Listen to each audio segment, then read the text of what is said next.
Hello, everybody. Happy Sunday. Nice to see you. Hope we can get you through the Sunday scaries and on to the part of the week where people are going to ask you to do stuff at work. I'm not excited about it. I bet you're not excited about it, but we've got comedy in the meantime. So, welcome back to Pantry Raid, the show I started because I want to talk about snacks while I do comedy from my kitchen. My snacks are there in the fridge, there in the pantry, and I brought some friends on to talk with me about it. Now, we have a very special episode of Pantry Raid tonight because through sheer chance, we have reached a series high number of men on the show, which is 3. And that's the most we've ever had. So, in celebration of that, I'm doing a little bit of investigating. So, at the end of everyone's set, before their food takes, we are doing a special segment called Are Men Okay? Because we have enough men here to hopefully get down to the bottom of it. I don't think they are, but we're going to check and see. So I suspected that they weren't because we're getting a lot of stuff that's geared towards men that like doesn't need to be geared towards men. So like Dove Men, for example, or Aveda Men, and like hair products that in theory are unisex, but they're geared towards men. Like, I don't know that we really needed that, but I kind of let that go. But then we got into like candles for men that are like suit and tie or like rugged shirt, like things that are needlessly gendered. And then the peak point for me is at the grocery store. I'm a yogurt eater. I love yogurt. 2 different types of yogurt from Dannon geared towards men. So like Oikos Max, yeah, so Oikos Max, more protein than regular yogurt, which, okay, by how much? Hard to say. Cam Newton is their spokesperson, not making that up. That's a thing. And then another Dannon yogurt. I don't remember the name because the package had abs and I got distracted. Like, does yogurt need abs for men to be like, I can't have lemon yogurt. I need yogurt with abs. Like, why is that where we are? And I don't know what's going to fix this. I know the en vogue thing to say is men should go to therapy. And yeah, I believe that, but I don't think that's the only problem. I do think that men should do more jackass stuff with their friends. Like, we've taken that away, and now men are just losing their minds. So, for those who grew up, as I did, in the heyday of Jackass as a television show, look, those guys are friends. Like, look at them. What is a Jackass season? What is a Jackass movie really? It is men that are supporting themselves through creative endeavors. They're building things. They're outdoors. Those men were more active over the course of the pandemic than I was in 2 years, and 2 of them are in their 50s. So, like, they're doing this right. And think, for example, they put Bam Margera in a snake pit. You might think, oh, that's really mean, but they like watched him to make sure he was really okay. They pulled him out. They consoled him afterwards. Like, those guys are friends. And we need more of that. We need more men that have those types of friendships. And you get that by doing stupid shit where sometimes someone gets hurt, sometimes someone gets a concussion, and sometimes all of you break your collarbones. Like, that's what we need. And I think about it too in terms of watching all of these trials we've seen in the last couple of years where men will get off with like light sentences, younger men in their 20s. And it's like, well, they didn't understand the consequences.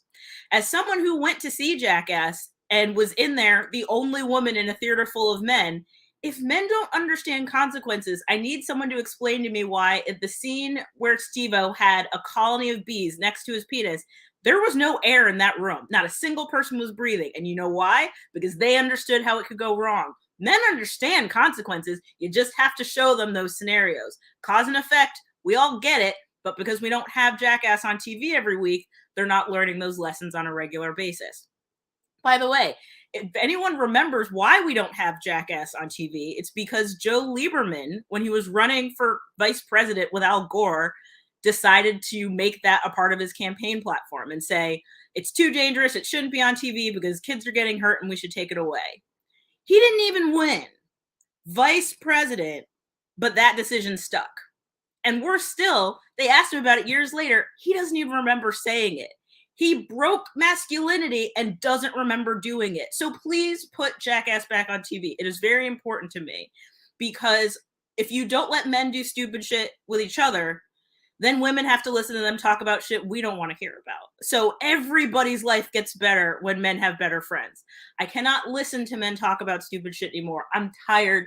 Do it with your guy friends. Just go outside, build a ramp, build a contraption that will smack someone in the face. use an air cannon to hit your friend in the balls. Like, I want that for you. Please. We need that. We need men to be okay. And I'm pretty sure this is the only way we could do it. Like, therapy, maybe, but I know this will work.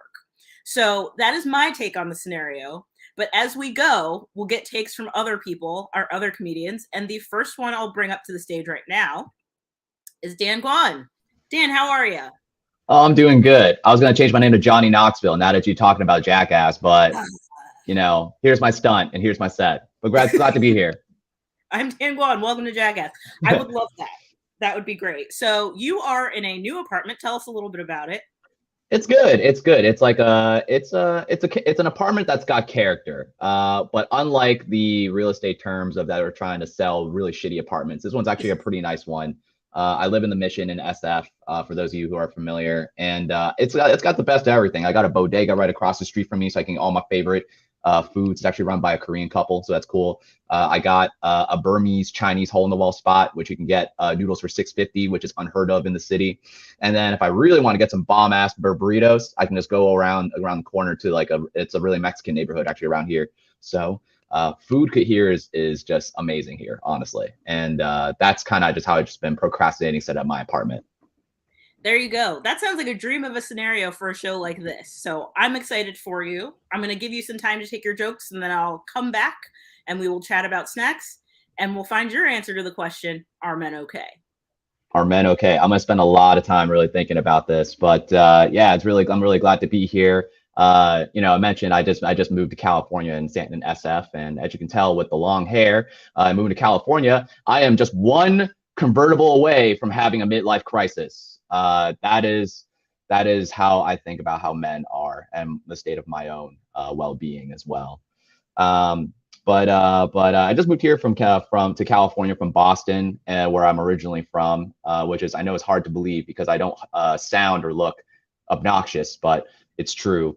Being an Asian guy from Boston elicits a lot of really different responses here in the West Coast. Like, actually, when walking through Chinatown, a lot of Chinese aunties look at me and they already know that I am the whitest Asian person that they know and see. Literally the whitest Asian person that they know and see. And I get it because, every time they approach me and they ask me, say things like, ni hao, my simple response is just konnichiwa. So that's how white we're really talking here, is how I get by in the city.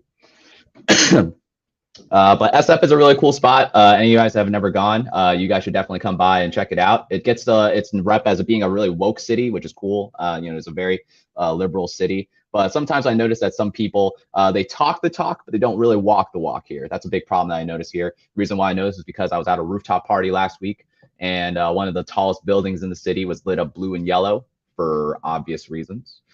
And this one guy came up right next to me, and he just started screaming, "Huh? Did the Warriors win something today, or what did I miss here? What's going on?" Yeah, that's how woke this city is. Yeah, no, I mean, SF is still pretty cool. Should definitely come by and check it out.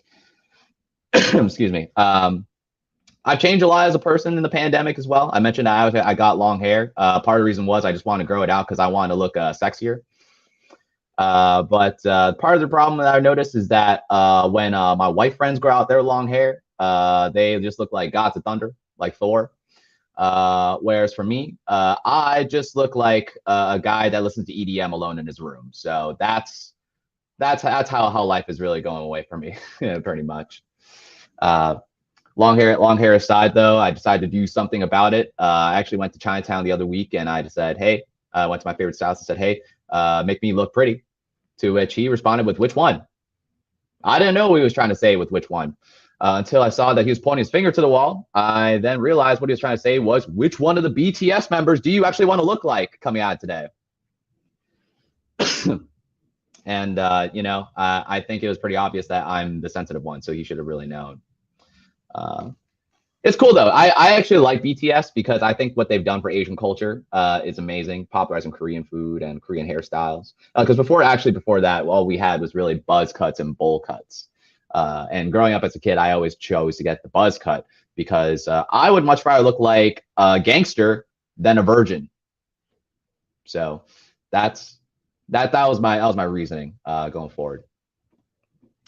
Coming out of here, before here I was living in Boston, and I spent a lot of time actually hanging out with my parents. It was a very nostalgic trip for me because I got a chance to really understand what my parents really went through. Because my dad, he immigrated to this country 30 years ago, and he gave up everything he had, his friends, his family, also that he can chase the American dream. And that's why he opened his own Chinese restaurant selling drunk white girls orange chicken at 12 a.m. at midnight. Yeah, yeah. It was a peak American dream, people. He's been here for 30 years. The problem is that like also sometimes that Americans can be so racist that like they don't even think my family has they don't even believe our story that we've been here for 30 years. Like my dad's the most Boston person that I actually even know.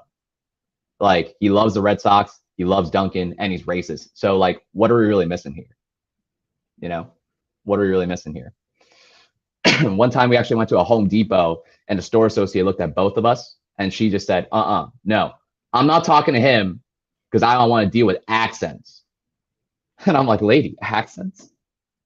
That's not my dad giving a Chinese accent. Because that's him giving his best impression of a Boston accent, actually. Yeah. He's still an Asian dad, though, but he managed to combine what he knows about Chinese in order to learn English here in Boston. The problem is that he also thinks that you got to drop the R's all the time as well. So now he says things like car is ca or Harvard Yard is Harvard Yard. And as occasionally he'll ask me, how are you? Which is, how come you didn't go to Harvard and buy me a car instead? Don't really know how to respond to that, Dad. Don't really know how to respond to that. I spent a lot of time in the pandemic just living with my parents and, work. I also worked from home as well. Working from home with your parents can be pretty tough sometimes. You're sharing a lot of spaces with each other. Conflicts about to arise. I know this because one time my mom came into my room with my laundry basket during a Zoom call I had, and my manager was very visibly upset. And so she pulled me to a separate one-on-one. And you guys ever had that awkward conversation with your manager to explain how your mom is not your maid? I couldn't even believe how like she kept asking for it because all she kept asking for was, where'd you meet your maid? Like Angie's List, Craigslist, TaskRabbit. And I was like, Children's Hospital. That's where I met my maid, actually. Yeah, that's where I met my maid. When I first met her, I felt an instant connection. Umbilical cord. It was such an instant connection. But it was a great time to bond with my parents. I learned a little bit more about myself as well. Actually, my middle name is a Chinese middle name. It's pronounced Zhonghua. And, I feel like what I realized is that when a lot of people ask about BIPOC middle names, they expect there to be some sort of like deeper meaning, like one with God. So then I actually asked my mom one day. I was like, "Hey, what does my middle name actually mean?" And all she said was, "Right, your middle name actually just means Chinese guy, actually." Yeah. And I was shocked because I then realized was that I think the government actually gave me that middle name, not my mom. Yeah, that's a very sexy story to really believe in, which I couldn't really tell as well. I mentioned that my parents opened a Chinese restaurant in the past, and it's a pretty big deal, I think, for both of us, just because we spent a lot of time really building up the business. And a lot of times I'll ask my dad, I'm like, "Hey, Dad, tell me what the Chinese restaurant business is like." And he's like, "Son, it's not a walk in the park." Because that's a Chinese restaurant next door, okay? Don't get our names confused. We spent a lot of time trademarking that just for this business. That's the amount of the English that I know. And I get it because I think running a Chinese restaurant business can be so tough. And a lot of times my dad would bring me to the restaurant just so that I can see what it's like. But as a parent, you got to be really smart about how you keep your kids engaged. So a lot of times, take your kid to work day just becomes make your kid work today. Yeah, I know. And I think learning in the Chinese restaurant business really taught me a lot as a kid as well. Because what I realized was that really it's not the immigrants that are taking away a lot of Americans' jobs. It's really being taken away by people you really can't see because they're 10, because they make the most efficient workers, and they're taking your order right behind the counter. So make sure you pay up your Chinese restaurants. Go support them. That's the end of my set. But hey, I'll tell you one last thing though. My set was also sponsored by one of my favorite food takes, which is salted egg yolk flavors.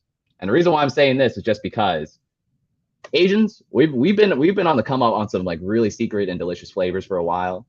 And if you're looking for something that's like salted, then something that also has a little bit of an umami kick to it, but with that like crunchy goodness, look out for salted egg yolk chips. It's coming over from Singapore, and if you go around to any Asian market, you're bound to find them. So that's my take. 5 years from now, this is going to be the next big thing. Lay's, get on your shit. I've been Dan Guan. Y'all been dope. Thanks so much. And that's the police right behind me. I love it, and I am fascinated by the sound of these chips. It's something, you know, it's one of those things where it tastes better than what it sounds. It's like, you know, but like the saltiness, like the egg is just adds another like layer to it that I just can't really describe. But it's like you just gotta try it for yourself. But it's been popping all over like Asia. It's starting to come over here. I remember I used to actually like sneak this in like into the country when I would like fly back from Asia and put it into my luggage. But now they're starting to make their way over to the US. So definitely, yes, Jennifer Keegan gets it. Bring it over. Try these out. You won't regret it. 5 years from now, they're gonna be big. Okay, I will be in California in June, so I got to make sure to give those a try. Hell yeah. All right, so now time for Dan. Are men okay? Are men okay? You know, I think we could use a little bit of help. You know, like I myself, I'm like a little bit of close to a midlife crisis. You're seeing men slapping other men on stage for comedy these days. And so I think there's just a lot of pent up emotions that we just don't really have an outlet to really talk about a lot of our emotions. And yes, I think this is like a cosign to everyone. You know, if you ever a chance to talk out your emotions, get therapy. It's really great. Mental health is a really huge thing. But you know, I just think we need to normalize just being able for as men to just, you know, find an outlet that's like a very a way to get those feelings out, you know, because I just don't know we get a chance to really do that too much. Do you think the jackassing would help? I think the jackassing is one way of that men do it. Maybe there's not a direct way, but if you know, hey, if talking about a heartbreak, instead of talking through a heartbreak, you and your friends go belly diving into a pool full of sharks, then hey, you know, who am I to judge? That's how you get out. Then that's how you get out. So I'm all for like more jackassery as long as it doesn't affect other people around, but it lets you get your feelings out. That's how I feel about it. All right. Yeah, jackassery within the context of your friend group, not like forced upon other people. Exactly. You like if you know, I'm all for being stupid with my own friends, as long as it doesn't hurt other people, and maybe not yourself too. But there's a limit to, I think, to both things. Bingo. All right. Well, I'll take it. We're putting it together. We're fixing men one show about snacks at a time. One snack at a time, and just go. Don't attempt any of the stunts you're going to see in the rest of the show. That's the warning. I'm gonna leave you there. Thank you for that. That is a good reminder. Do not attempt what we are doing. We are professionals, so like, be careful. Be careful out there, is what Dan's saying. Exactly. All right. Well, thank you so much for being here. Always a pleasure, and I hope to make it to San Fran and eat my way around your neighborhood. Pull up. Thanks for having me. All right. We're just going to roll on to our next comedian. He is making big waves in Boston. He's a creative director for Duck Duck Goofs. He's joined the production team for Mendoza Line, doing shows all over the place. So excited to have him here. Xavier Maurice, how are you? Well, unmute yourself. God, I'm so embarrassing. 2 years, man. What you been doing? I don't know. I honestly, I was in college still for a bit, and then I was on mute the whole time, much like I just was now. So the instincts are still there. Yeah, but I'm very excited to be here. Thank you for having me. Should I get into it? Let's get into it, right? Get into it. I'm going to leave you to your thing, and then we'll come back and talk snacks and fix men. Can't wait. Let's do it. Let's fix them. people like to say that money can't buy happiness. I think I could figure it out. You know what I mean? Like I'll be honest. I have depression, and I just know within my heart of hearts that if I went on enough water slides, it would fix me.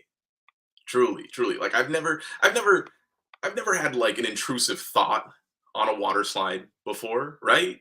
Right? It's a good time, like because you can't be in a downward spiral while you're in a downward spiral. It cancels out. All right. Yeah. I don't know. I I with parties, I don't know. I like going to a party.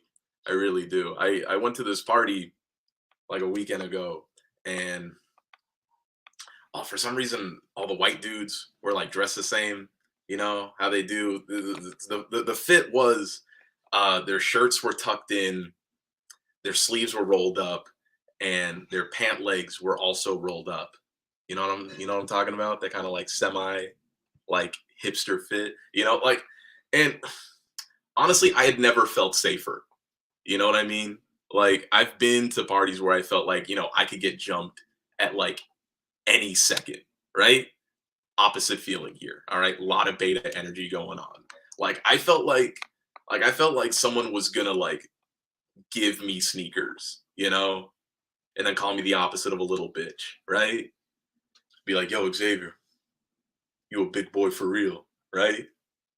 Yeah, yeah. Thanks, fictional man. That was really cool of you to say. Sick. Uh, I don't know. I'll say I'm a self-proclaimed dork, right? Like, I still watch cartoons every Saturday morning. Saturday morning cartoons is a very important ritual for me, like truly, because it's nice, it's nice to have those things for yourself. The only issue that I come across is, when I do it in the morning, my girlfriend isn't aware of this because I don't tell her. She does not need to know. This is between me, my Apple Jacks, and my cable provider. She doesn't need to know. All right. But something that arises is that she'll text me, she'll be like, hey, you're not in bed. Where are you? And I'll say something like, I'm out with friends. I'm getting brunch. I'm lying, and she'll say, who? And I'll be like, you haven't met them yet. They're friends from back home. And then she's like, what are their names? I'm like, okay, Mikey, Donnie, Raphael, Leonardo, and the Shredder's on his way. Yeah, yeah. The takeaway from that is you can lie to your loved ones as long as it's a little goofy, Yeah, yeah. I don't know. Back in school, I used to have the whole Ninja Turtle backpack. It was dope. I don't know. Teachers in school always gave me a hard time. So much to the point where, like, looking back, I don't know why they got on my nerves so much, because teachers are just dorks. All right, teachers are dorks. I think we can all say that. Because how you gonna go to school your whole life just to go to school for the rest of your life, right? That's dork behavior. That's dork behavior entirely, right? Except for like gym teachers, you know what I mean? Like gym teachers are always like a dude who like used to get a lot of sex but still act like they do, or just like the most unhinged woman you've ever met. You know what I'm talking about? Like I had a lady gym teacher. She walked past my class. We were playing rap music in the classroom, and she heard the music. She walked in. She heard the rap playing, and she just said the N-word. She just said the N-word. Yo, it was 2014. We were listening to Thrift Shop by Macklemore. So I think she just wanted to say the N-word, right? Yeah, definitely. Very, very, very bad look. Yeah. And it was a predominantly white school, so when something racist happened, we moved on. Cool. Yeah, much like I am right now currently. So I'm gonna get meta. I'm gonna get meta for a second. I tried writing a joke about NASA and their space monkeys, because I thought I'd just make something up and I'd do some stupid stuff where I was like, oh yeah, like NASA sent like 12 chimps into orbit. They're all dead now, and they're spinning the Earth around 16,000 miles per hour. And ended on something stupid like talk about some serious monkey business. And then I did actual research, and I found out in 2019, NASA killed every monkey they owned. They euthanized them. 27 elderly chimps. These weren't monkeys they sent into space. These weren't research monkeys. These were just monkeys they had on staff, and they just euthanized them. It's just horrifying. Yo, talk about serious monkey business, right? Okay, cool. I'm gonna take a civil liberty and imagine that people know what Funko Pop figures are, right? Like we've either been in like a Newberry Comics or like a Spencer's Gift or something. There's too many. There's too many Funko Pop figures. Honestly, I don't think everyone needs to be immortalized in vinyl, right? Right? Like, I don't know. Like, where do they draw the line, right? Is it O.J. Simpson, right? Is it O.J. Simpson? Because if they were to make an O.J. Simpson Funko Pop figure, I'd like to get mine signed. You know what I mean? Like, well, there's still time left. Like, I don't know. Big guy's not going to be around forever. And I think O.J. merch is a good investment because he's famously known for taking his own merchandise and stealing it. Right? Right? I don't know. I don't want to get anything twisted. I'm not like a big Orenthal James fan. I'm not an advocate of his. But like, I just like collectibles. I think just to have a signed pop figure of his would just be extremely valuable. And if you don't want me to have such a rare collectible, then you're the murderer, right? Yeah, definitely. You're definitely the murderer. Yeah. So I don't know. I think I'm gonna end with this next one. I've been watching that show, Buffy the Vampire Slayer. Classic show, really cool. I really enjoy it. But yo, Buffy the Vampire Slayer dates like 2 vampires. That's weird, right? That's weird. What's her name? What's her profession? What does she do, right? I don't know. That's like if I dated someone who said the N-word. Like often, right? Like every day for 7 seasons. You don't do that. You don't bring that home. You don't go, Mom, Dad, this is Tina, the N-word sayer. Yeah, no, that's like if I were to date someone who just didn't like black people, like a Klansman or a Nazi or my high school gym teacher. You don't do it. All right, that's my set. Do I go into the snack bit now? Proceed. Okay, cool.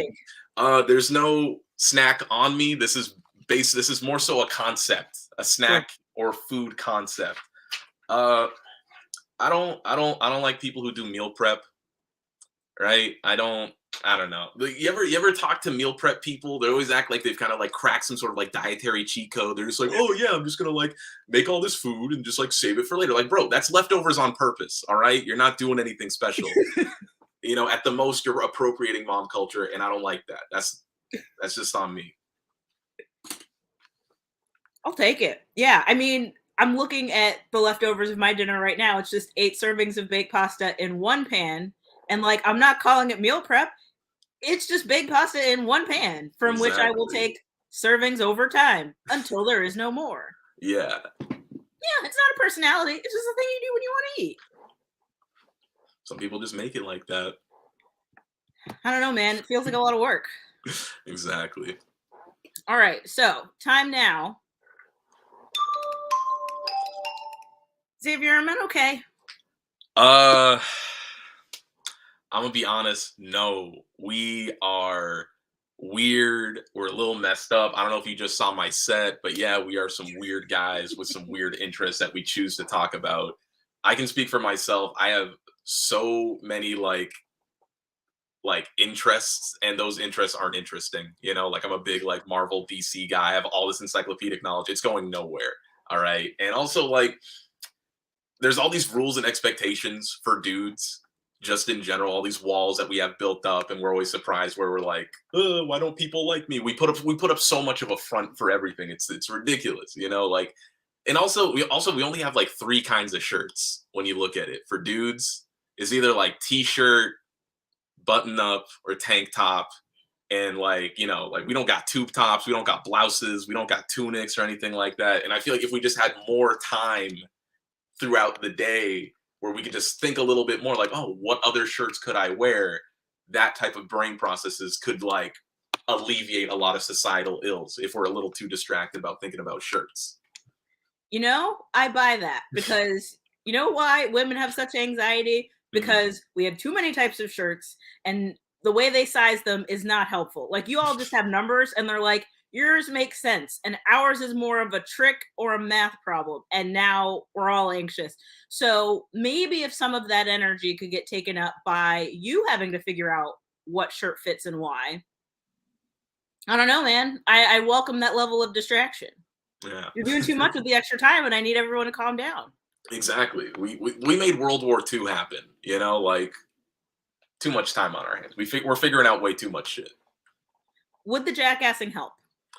I grew up in a small white town, and watching my white friends do all that kind of stuff really brought me closer to them. So I would say yes. I say go crazy, go ballistic, you know. Just go off, you know. Just have fun. Build those memories. So that's 2 votes for men are not okay. And between 1 and 2 votes for jackassing could probably help. All right. I feel like we're doing solid work here, everybody. Great work so far. Thank you so much for being here. Always a pleasure to see you. Thanks for having me. Glad to be here. All right. All right. So we do have women on this lineup. I want to talk to one. So I am bringing up Carolina. Carolina, how are you? I am great. Can you hear me? Yes. All right. Fabulous. I am a woman. I feel like I was supposed to be born a man, but I'll take it. Okay. So I'm going to let you do your set as a woman, and then we will tap into that manness for the after segment. Yes. All righty. I'm going to leave you to do your jokes. I'll see you in a bit. Thank you. So I have big clit energy. That's just why I feel like I was supposed to be born a man. I did go to my gynecologist recently, and the first time I visited her, which I've been with her for about 10 years, she told me I have a textbook pussy. So just everything is where it's supposed to be, and it's like the right size. But I'm obsessed with her. Me and all 2 of my friends go to her. We just gush about her. She's an angel. Like, we talk about her all the time. We're her fan club. We think about what kind of moisturizers she uses at night, what her husband's like, does she have a dog? And she really cares about her patients. And I had told her that I perform stand-up comedy. And she always asks how it's going. So now I have to lie to this poor angel every time I see her and tell her that it's going well. Last time I was there, I was inspired to make a TikTok. So while she was getting ready, doing things, I was in the stirrups. I got off of the stirrups, set up the camera, got back in the stirrups, like influencers in the wild, but in private.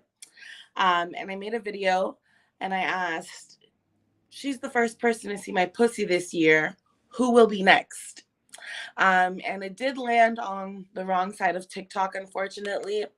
There's a lot of sides of TikTok. There's cleaning talk, murder talk, and the algorithm's getting quite creepy these days.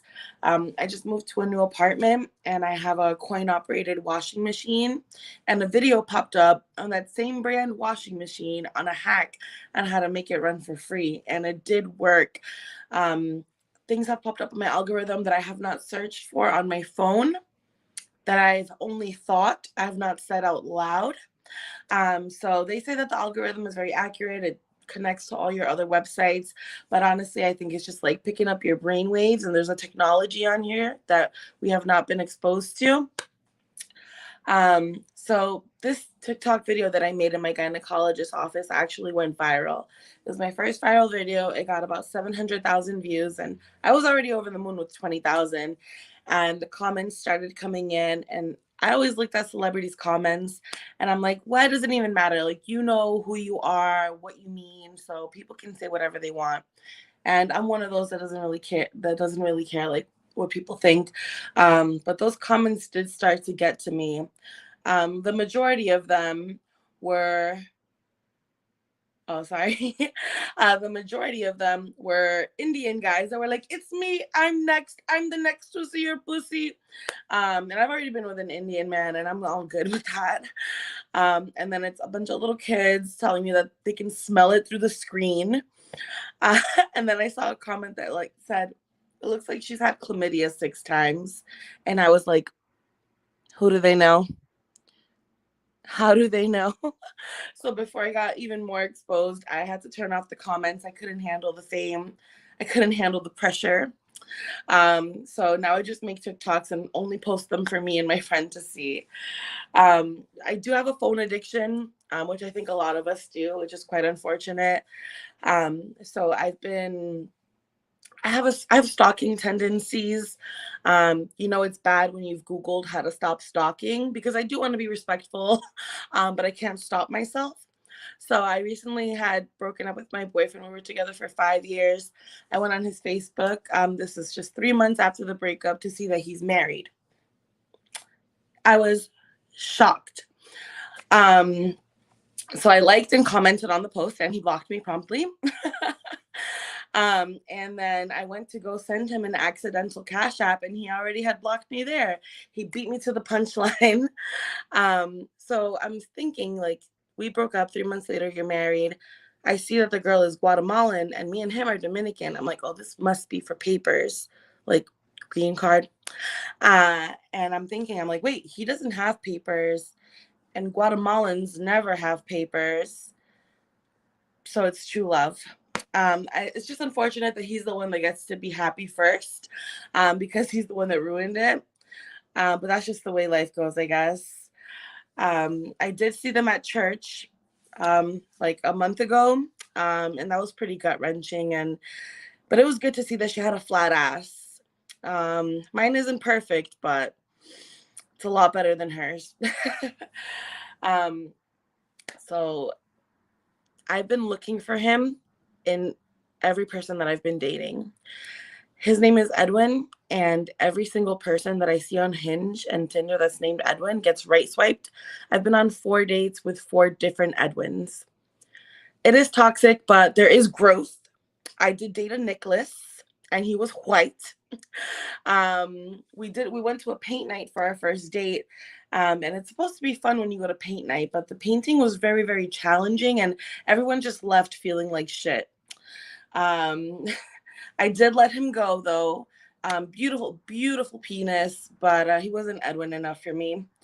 On that date night though, and I realized I tell a lot of my dates that I learned English in the 2nd grade, thanks to Mr. T, my English teacher. And I realized every time I'm saying that Mr. T taught me English, it sounds like I'm saying that Mr. T taught me English. A, B, C. But that's all I have for now. Thank you, Amma. If we want to go into the snack portion of this, I can show you guys my snack. Let's talk snacks. It's me. Yes. Yes. I've been waiting for someone to do that. Blessed that it is you. No, but really, I do have some snacks that I want to show you guys. So I live in the Merrimack Valley, and in Boston, they have the North End, they have Mike's, and there's some other one. We have Tripoli's. So their main store is in Lawrence, Massachusetts, which is also Little Dominican Republic. And they've adapted to the culture around them. They're an Italian pastry shop, but they also make flan, tres leche, all of the Dominican stuff. And I've tried every single cookie because I am qualified. And I just want to make sure that people know what to get when they go there. So this one is called a lemon no-no. No-no.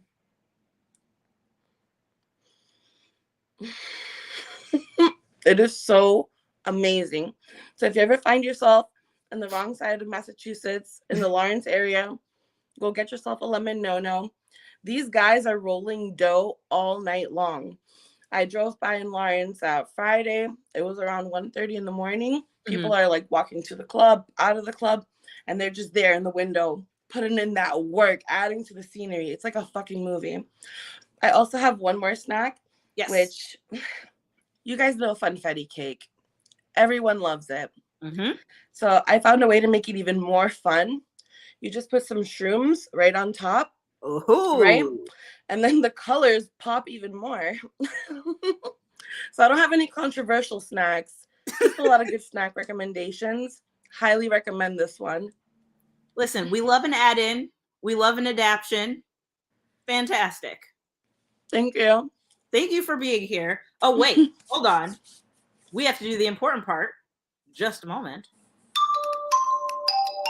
Carolina, are men okay? No. No. No.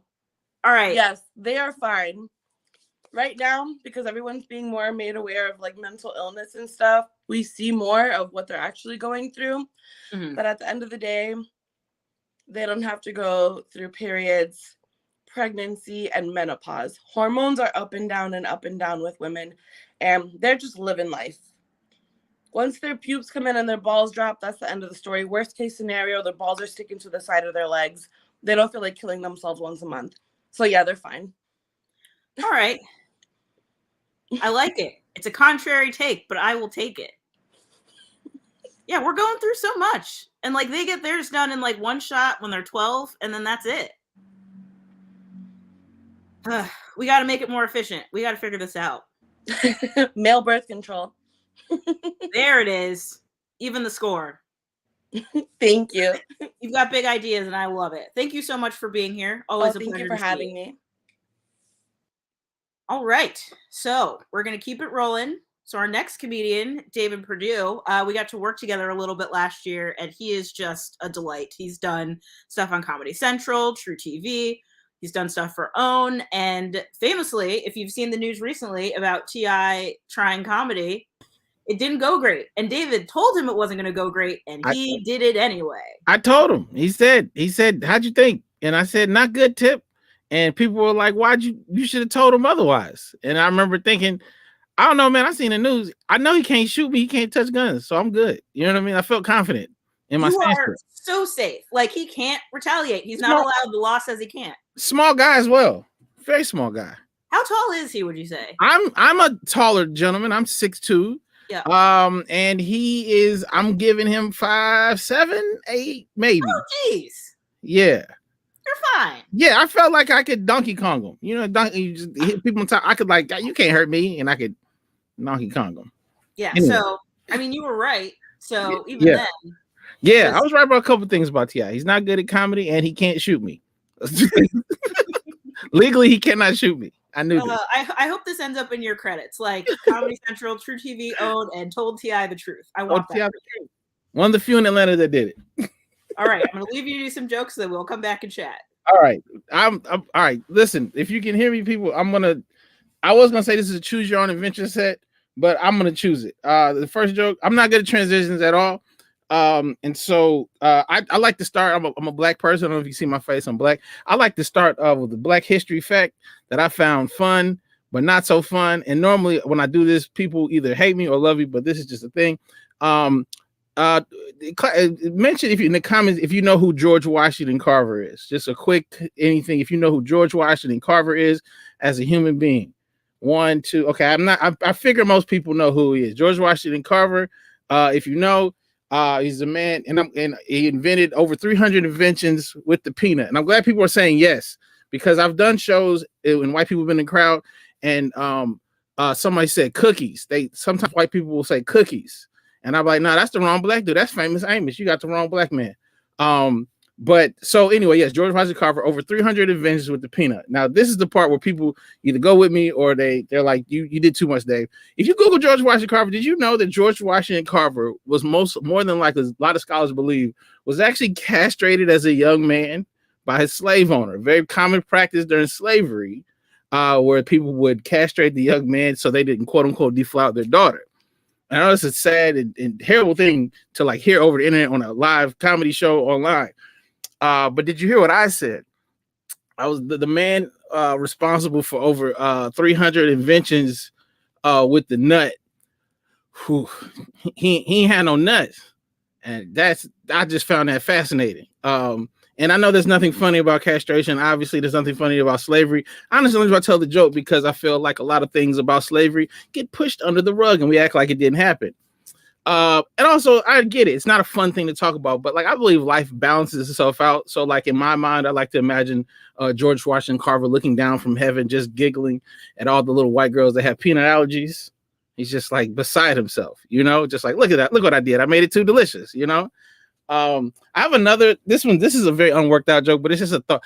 There's a thing in the Black community where people talk about not wanting to be a house Negro, which is like in slavery terms, like somebody who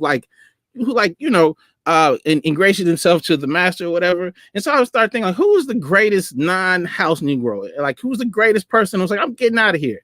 And it was Harriet Tubman. And we all know Harriet Tubman. I'm a Black professor right now. I'm just doing Black history facts. Harriet Tubman, she is the greatest at getting slaves to freedom. But did you know Harriet Tubman only made, I think, 19 trips? That sounds small. I say only like I could have done any of them, but she made 19 trips freeing 300 slaves. Was this just me in my mind? I thought she got half Alabama out of Alabama in my mind. I thought she was getting everybody out. I'm not saying those are bad numbers, but if you do the math, that's 15.7 points per game. People, slaves, if you will. 15.7 every trip, about 15 people, which is great. But I just want to note that she got them to Canada. Pretty sure she got them all to Canada, right? The greatest Canadian basketball player that we know is currently plays for the Warriors. His name is Andrew Wiggins, and he averages 19.3 points per game.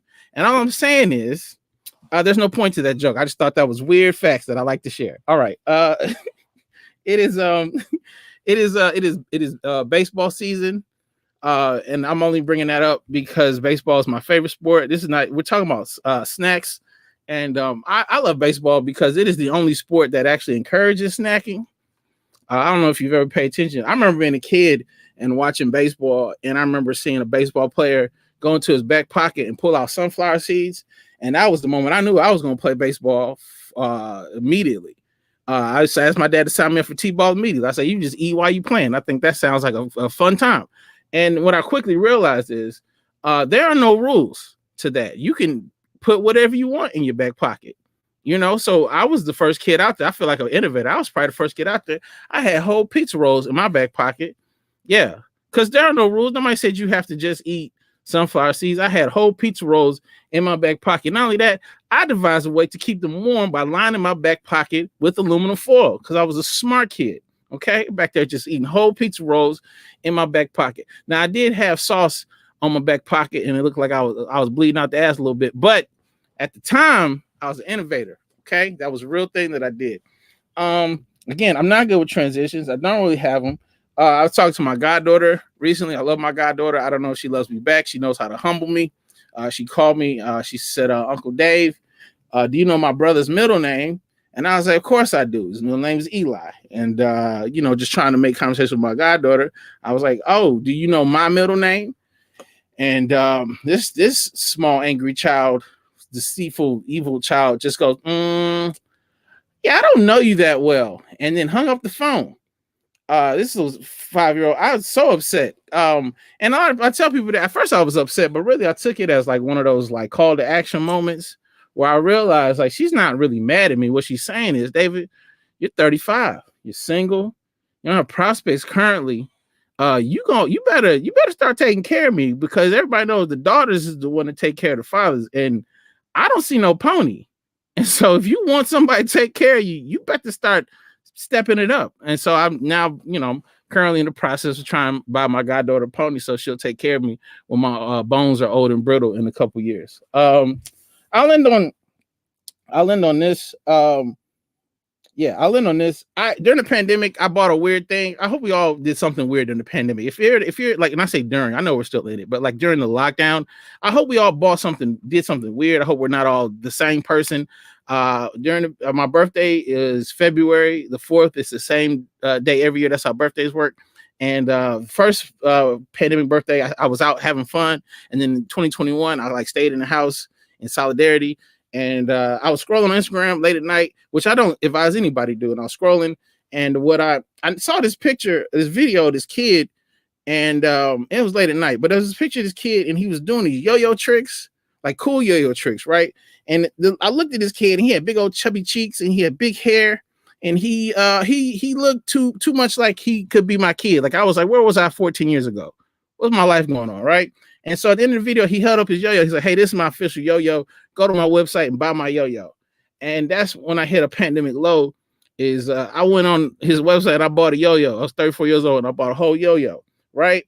And honestly, I bought it because after I looked at this kid, I was like, that's the least I could do is support my son and his yo-yo ventures. So I bought this yo-yo. Got it a week later. Yo-yo comes to my house, unbox a yo-yo. We've all seen a yo-yo. We understand the agreement. You yo, and then the yo's back, right? Took it out the box. I yo'd, and it didn't come back. I did that for 30 minutes. It didn't come back once. And that's when I hit my new pandemic low, which is DMing a 14-year-old boy. Hey, how dare you sell these defective yo-yos? Put your mother on the phone. I didn't raise you this way. It was tragic. Then I Googled professional yo-yo, which is what it was. Apparently they're not designed to come back up. That is a real thing. Professional yo-yos are designed not to come back up. And I think that's the stupidest thing I've ever heard because I don't know. I feel like if I put a string on a chair and I threw it at people at an audience and they were like, why would you throw that chair at us? And I could just be like, no, it's not a chair. It's a yo-yo, you dummy. Like yo-yos are supposed to come back is all I'm saying. So like, I don't know. I guess I got to be more involved in my son's life so he don't be selling these bad yo-yos. Anyway, I think that is all I'm going to do. I've timed myself like a professional. I have nothing more to say, but I appreciate this time. A pleasure. A walk through Black history. Yeah. We're looking into Black Futures Month. Come on now.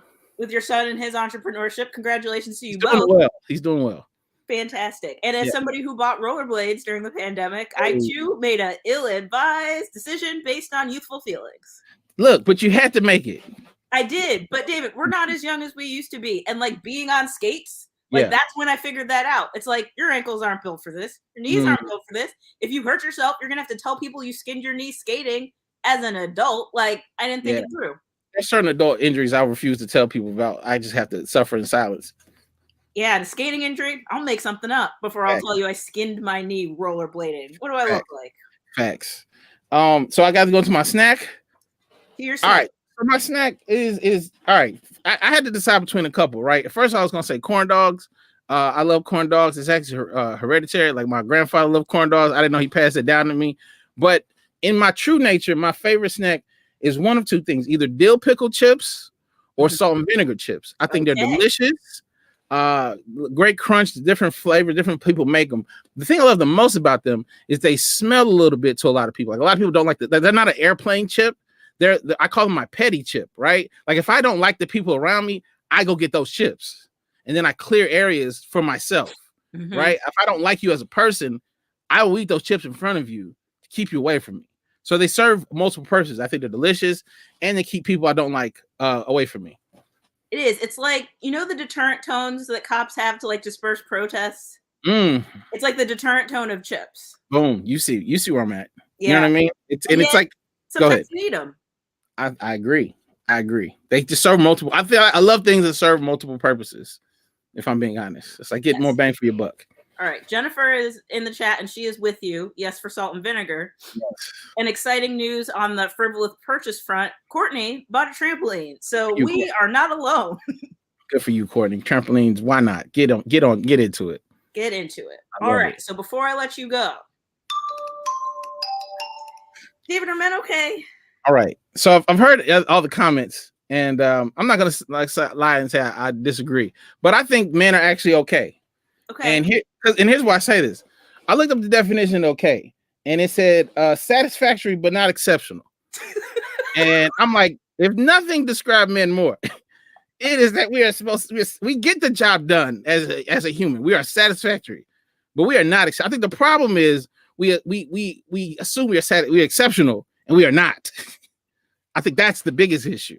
It's not that we are less than, even though a lot of cases we are. But the truth is, I think there's just a lot of hype around manness. So I would say we are exactly okay. We are no better, probably worse, but we are more times than not exactly okay, and certainly not exceptional. I love that approach because, like, being the person, like, I'm a copywriter. I do like copy for stuff, and I'm the person that will normally yell in the meetings, like, words mean things. So maybe we don't say what we don't mean. Like, this is the most precise answer. You are literally okay. Literally and just not a step above. not even close. You know what I mean? And yeah, like, and we're not trying to be either. Let me put that. Like, we're not like, there's no like breakthrough coming from men. You know what I mean? We've had our chance to be great, and we have not been that every time. So okay is perfect word to describe us. I appreciate that argument. Yeah. That might be the answer. I think the problem is we don't know we're okay. I think we think we're exceptional. I think we just don't know we're okay. Okay, so here's what you do. You are on some fairly big stages. Mm. T.I. is on some bigger stages. Yes. Get back with him, coordinate it together, and the two of you can spread the word.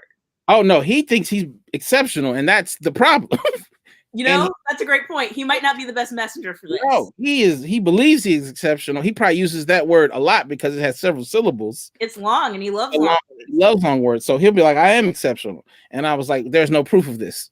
No, he needs to come back down to earth expeditiously. Expeditiously, yes. So David, a pleasure seeing you. I hope to see you again soon. Yes. Thank you for having me. My pleasure. All right.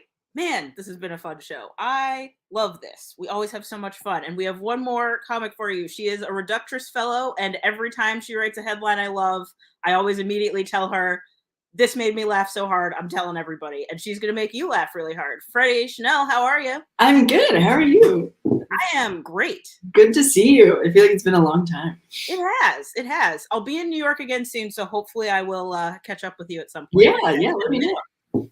For sure. I can share my favorite snacks in person. That would be ideal. I would love that. I love an in-person snack share, especially at like shows and things, because sometimes there's not always food. So I'm packing anyway, so we could trade.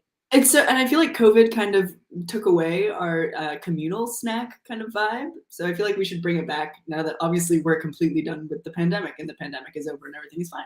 Yeah, no, we're done. I see no problem with that. Yeah, it's good that it's over. All right, I'm going to leave you to tell some jokes, and then we'll come back and talk snacks more. Cool. Sounds good. Well, hello, Ether. Nice to see you. I'm Freddie. I don't really have a lot of time to introduce myself, so all you need to know is that my Spotify moods for 2020 were melancholy and yearning. And every time someone puts a video of me online, people in the comments say insane things. Like someone went, okay, Weird Al cosplay. And that is actually the funniest joke that has ever been written about my appearance. The other one was, okay, Bernard the elf from the Santa Claus movies, which I didn't know who that was, but then I Googled it and it is spot on. I will say I do look exactly like Bernard the elf from the Santa Claus movies. What did I want to say? Basically, I keep getting catcalled in a weird way. Like nobody's ever been like, you got nice tits, but the other day some guy yelled at me, you look like my son. So I've been trying to parse through that experience. Careful, ladies, they're getting specific out there. Also, I'm gay, and I was walking with someone, and this guy went, fucking dykes, and we went, what'd you say? And he went, bitches? What kind of instinct is that, man?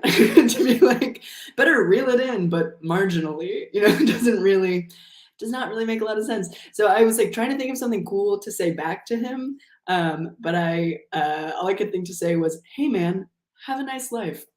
And I checked, that's actually just a nice thing to say. That is just a kind thing to say to someone.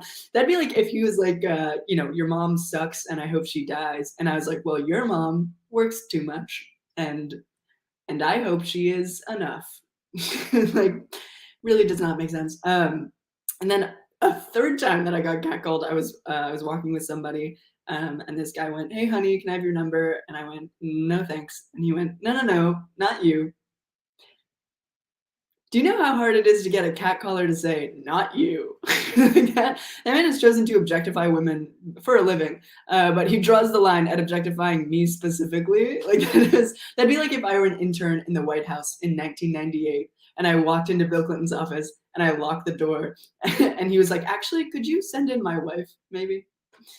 Also, the worst part about that story is that the person that I was walking with, who that guy was actually catcalling, was my mom. So just to amend my former statement, that'd be like if I walked into Bill Clinton's office, locked the door, and he was like, actually, could you send in your mom, maybe? That is brutal. What else?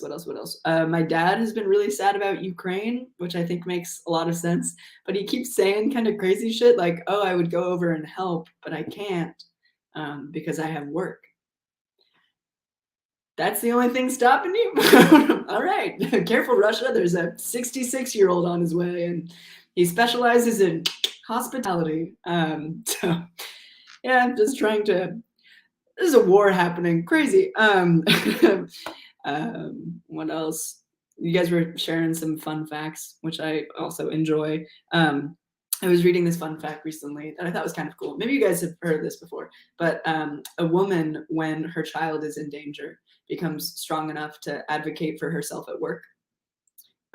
It's really cool. I saw it happen. There was this kid trapped under a car, and this woman, she like sent an email with no exclamation points. It was really something. The kid is still there, but they have a break room coffee machine now. So, who really came out on top? Who's to say? Another fun fact that I really like is that I'm not sure if any of you guys have like a fear of the dark. I personally do. But apparently having a fear of the dark is the #1 symptom of being a scaredy little bitch. So make of that what you will. Something else. It's really funny to do all of these with no audience response, I will admit. Thanks, Jennifer. Another fun fact that I really enjoy that I learned about recently is post-nut clarity. It's like when guys get really sad after they nut. It's pretty funny. That's pretty funny. I don't think I have post-nut clarity, though. I think I have post-nut unfounded confidence. Like I finish and I'm like, I should start a business. I really know how to get a job done. I start saying shit like, sell me this pen. My friends are like, that's your vibrator. Sold.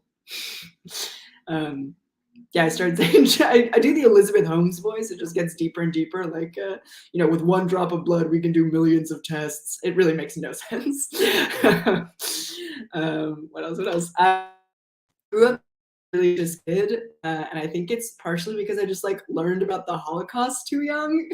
That really, like, maybe when you're Christian, at 7, you learn that Santa Claus isn't real. When I was 5, I learned that human nature is not inherently good. That fucks you up, I will say. Like teachers would be in class being like, you guys are capable of great things. And I'd be in the corner like, and also great evils, the depths of which we can never truly understand. They'd be like, 1, 2, 3, eyes on me. I'd be like, sure, that's how it starts. Obedience. Then pretty sure I'm in the Gestapo. Christina's friends won't talk to her. And Matthew's done things he can't even speak of. His kids grow up in Argentina, but they know where they're really from. Okay. So no, not 1, 2, 3, eyes on me. 1, 2, 3, eyes on us. Yeah. Yeah. Growing up Jewish, super fun. I am gay. It took me a while to recognize that I was queer because I thought I was just objectifying women and should stop it. Like, it's just really, what a doozy. Like, anytime I saw a cute girl and thought, oh, she's cute, in my mind, I'd be like, no, that's just what the patriarchy wants you to think. She's not cute. She is a scientist. We were 11. No one was scientists. That's also like, stop patriarchal thinking by liking men. It really doesn't make sense. Everyone's always like, oh, do I want to be her or be with her? For me, it was like, do I want to be with her? Or is that like a misogynistic thing to want, kind of? Yeah, it also is not what the patriarchy wants me to think. The patriarchy wants me to think that golf is a difficult and beautiful sport. It wants me to think the Fast and Furious movies are good. But I refuse. Sometimes my friends say that I seem kind of unhinged. Rapid transition there, I guess. But would an unhinged person have this many guns? Food for thought. Definitely food for thought. I don't know. I think that was all that I wanted to try. Yeah, thank you guys so much. This was so fun. Oh, man. Golf is not a difficult or beautiful sport. It's most of the difficult thing to do that has been framed as a sport. I agree. I completely agree. I think it seems really easy it's dumb, arguably. Like it seems like they put obstacles in front of you for no reason. You know, like we can make this easier on ourselves, but they just choose not to. Like they scale it down and people do it on dates. So like how rigorous of a sport could it be? Exactly. And you go everywhere in a golf cart. Like there's absolutely no aerobic, component to golf. Like you could walk, but even that is like you're really choosing, you're choosing to walk. You don't have to. Yeah, I don't buy it. All right, so snacks. Oh, snacks. Okay. What do you got? So I brought this giant size Kellogg's Corn Pops that I'm gonna be honest, I have been eating throughout this entire event. Because I had them next to me and halfway through I was like, wait, I really love this snack. And I have eaten probably the equivalent of 3 bowls. Some benefits of this giant size, it can last you up to a day, which is nice because normally, you'd finish it faster than that. It also has some photos on the back, but it's a little disturbing because the photos are like slightly different, which is like, it must be like a misprint or something. But yeah, no, I highly recommend. They're like disguised as a healthy food, but there's no way they are healthy. They're absolutely bad for your insides. And I probably will be feeling them later tonight. Yeah, my parents for the most part were not a sugar cereal advocacy, but like once a year we could have like a sugar cereal. My sister was Corn Pops. I was Apple Jacks. Wow, so we had the same thing where we were not like a sugar cereal family, and we got to choose on our birthdays like one sugar cereal. Okay. It's really admirable of you guys to go for like kind of sugary cereals, because I would always go for like the sugariest thing I could find, because I was like, I got one day a year, I'm gonna eat straight like chocolate Lucky Charms.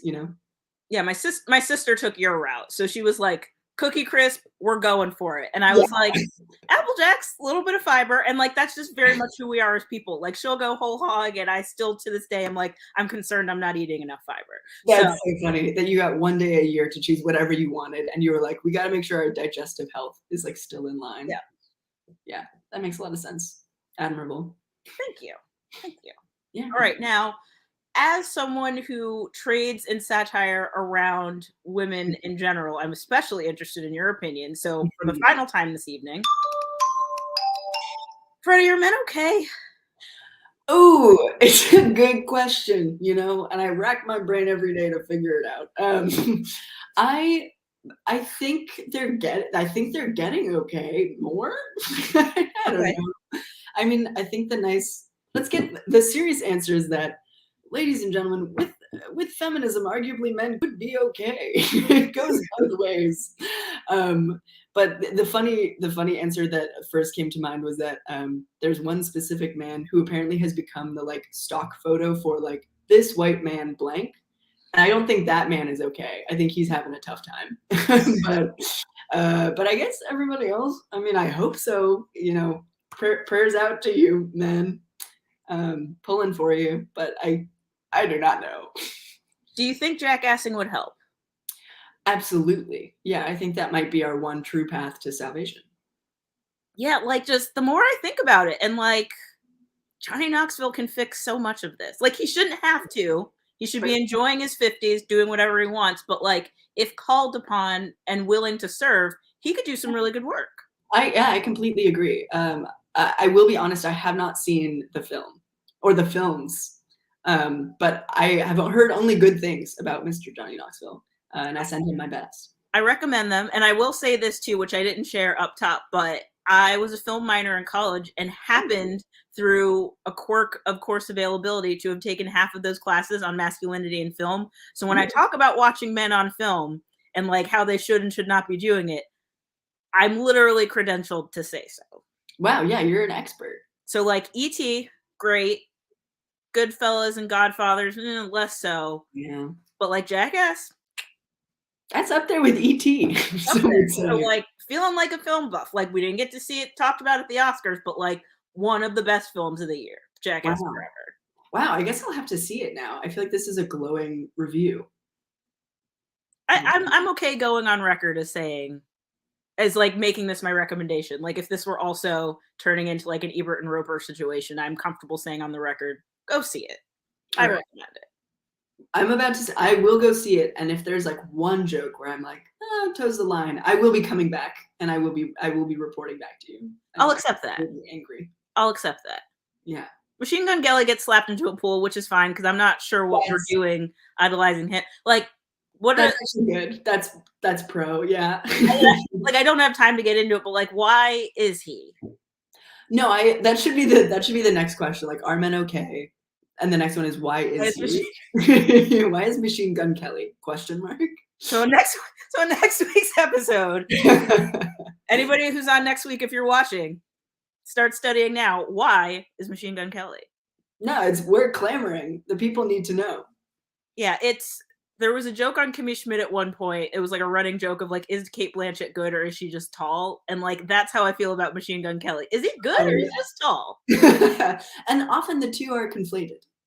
Yeah. Yeah. I mean, she's a very method actress. At any given point, she could be Machine Gun Kelly, and we would never know. Oh my God, I actually can't think about this because it will give me nightmares. But all right, we gotta shut this down. Yeah, for the sake of my sanity, because you're so right. She could go so deep into that role.